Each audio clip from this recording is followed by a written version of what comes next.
the compliance burden on taxpayers.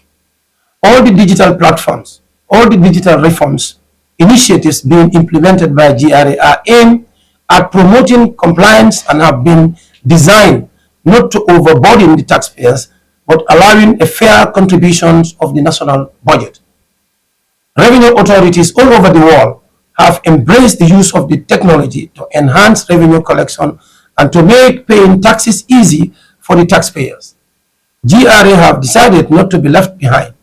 That is why over the past 5 years or more, we have introduced a number of digital platforms to bring efficiency in our revenue collection and at the same time making taxpayer services accessible to our taxpayers through digital platforms. We are looking forward to embracing and harnessing the data analytics and artificial intelligence and to improve our compliances. As a revenue collecting institution, distinguished ladies and gentlemen, GRA is always under pressure, month in, month out, year after year, to meet or surpass our monthly and yearly revenue target. And this is quite challenging. This is our daily work. On a daily basis, month in, month out, year in, year out, we are under constant stress and challenges. The 2025 is gone, December, we started January. From the beginning of January, now we are thinking of towards the end of January, how much target we are supposed to have. As you know, that is our way of life. Everybody here has a specialty. You all have your careers. We at the level of GRA, our career is revenue collection. This is where we are, what we see ourselves. But to tell you the truth, it's not a child's play. You know, it's day in, day out, it's an issue. We are always challenged month in, month out, year in, year out. We passed 2025, now we are thinking of January 2026, not about February. But to tell you that 2025 was challenging, but we had a very good revenue collection. As I mentioned earlier, we collected over 25.3 billion. However, when you do a good job, you know, your principals want to give you more. So 2026, that we have another target that is almost 27.5 billion. So if you compare that with our original target of 23 billion, it's like we have we have over 4.5 billion in addition to what we should collect, and that would give us a collection of 27.5 billion.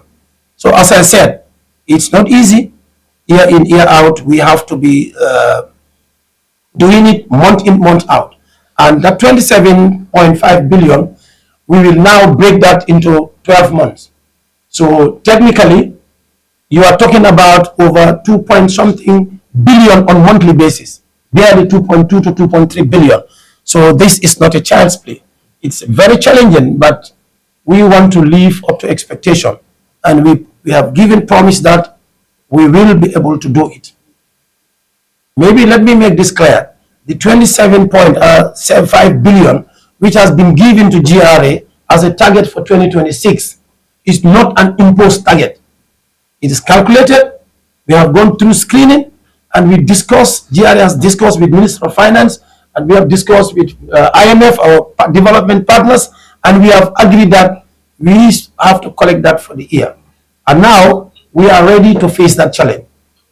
And we hope that all of you will be on board to help us to make sure that we call you next year again around this time to tell you or to announce what work have been done over the last year. And we hope and pray that we will make it. No worries at all. Distinguished ladies and gentlemen, the Revenue Authority all over the world have embraced the use of technology to enhance revenue collection and to make paying taxes easy to taxpayers. GRA, like I said earlier on this side, have decided not to be left behind.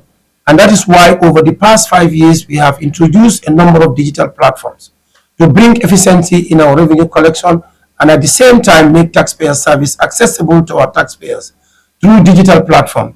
We are looking forward to embracing and harnessing data analytics and artificial intelligence to improve our work. Looking looking forward, there are both ongoing and planned reforms that target domestic tax administration. This includes, we are looking forward now for 2026, and in this particular year, we are looking forward for new reforms. For example, the rental income compliance system, which we have already discussed with you. We have already covered the Banjul and KMC, the rental income compliance system, which has the street views of the whole of Banjul and KMC. Now, what we are working on is the West Coast region.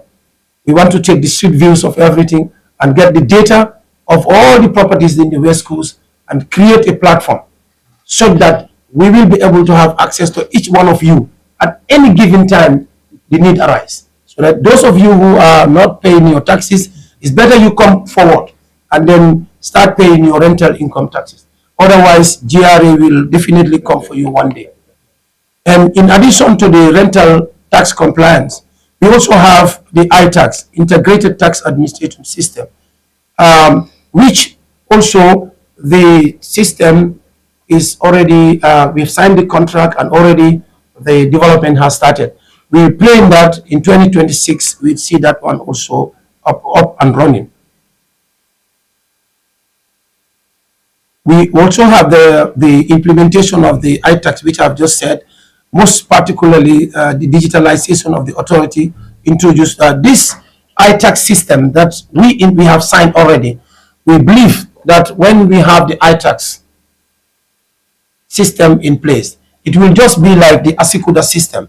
As I have explained earlier on to you, the Asikuda system that you have, that you can run through quickly within 24 hours, you can have your container from the port without talking to anybody within GRA. So likewise, when we have the iTax system also, you, the business community or their agents, will be able to do the registration on their own. Their businesses, they will register using the platform without talking to anybody. The business community will be able to do their filing. Unlike now, they are coming to us when they are doing that filing, and then you have that human, interaction. We want to avoid that, and then the system will create a platform for them where they will be able to do their filing without talking to anybody. And once you file, when it comes to payment, either monthly, quarterly, or yearly final payments, you will be able to instruct your bank to do the payment on your behalf without coming to GRA for any direction or any advice. And equally, those of you who also do claim for their refunds. Now, when we have the iTax in place, there will be nothing like coming to GRA with all the papers that you are. We really want to go paperless. That is our aim. Gradually, we will get there. Like the French will say, c'est la petite les loisons fait son nid. For those of you who can speak French. And those who cannot speak French, those of you who cannot speak French, it means that it is slowly, or step by step, the birds in the air put up their nest. If you see a bird put a house nest, it is not one day, it is not 1 week, it is not one month. It can take months. They will go and pick a stick, put it there, bring one stick somewhere, bring. So it takes a while. So GRA is following the same full step. It will take a while, but we will get there. We know where we are going, and we will certainly get there. And that's why we bring in this platform, digital platforms on a gradual basis, step by step. If you see all I have mentioned before, and the ones that I have not mentioned, they are coming on a gradual basis. And because of these reforms, this is why we are able to get this revenue that we are getting. But the reforms are here to block the leakages or the loopholes that are within the system. The manual, when you do works manually, there's a lot of things that are lacking and a lot of leakages happen. But if you go on digital, all those loopholes are blocked, and then it translates to transparency and accountability. And above all, efficiency in the system, and then you have more revenue, as we are witnessing today.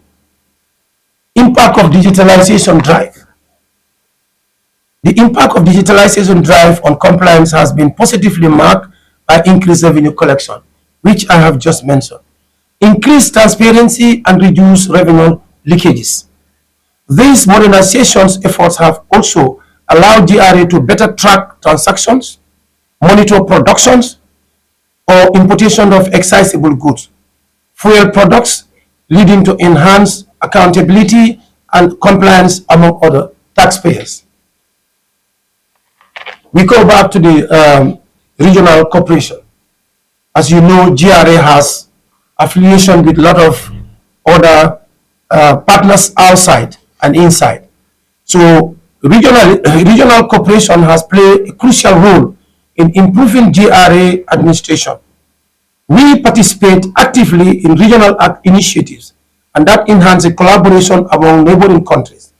This has supported collective efforts to combat smuggling and streamline procedures. Along this line, distinguished ladies and gentlemen, GRA has signed MOU with bilateral customs administrations of Senegal and Guinea-Bissau, meant to enhance regional trade. In addition, the authority plays active roles in regional bodies like ECOWAS, World Customs Organization, as well as World Customs Organization West and Central Africa, tax administrations, forums, WATAF, among others, regional bodies that we have. One of the reasons why we signed the MOU with Senegal, and we have bilateral meetings with Senegal on an annual basis. Either we go there, the following year they come here. We have a very good reasons, and the reason is simple to understand. Gambia is a country that is completely surrounded by Senegal. So as far as GRA is concerned, we make sure that we have a very good relationship with our partners there. This is why we signed the MOU, and this is why we have an annual meeting with Senegal. Every other year, Senegalese will come over here, and then the following year we go there, just to solidify and concretize the MOUs that are between us. And within those MOUs, what we want, as far as trade is concerned, we stipulated it all there. And they also will tell us what they want. And these are paying dividends, because we have seen that whilst trade is going on, sometimes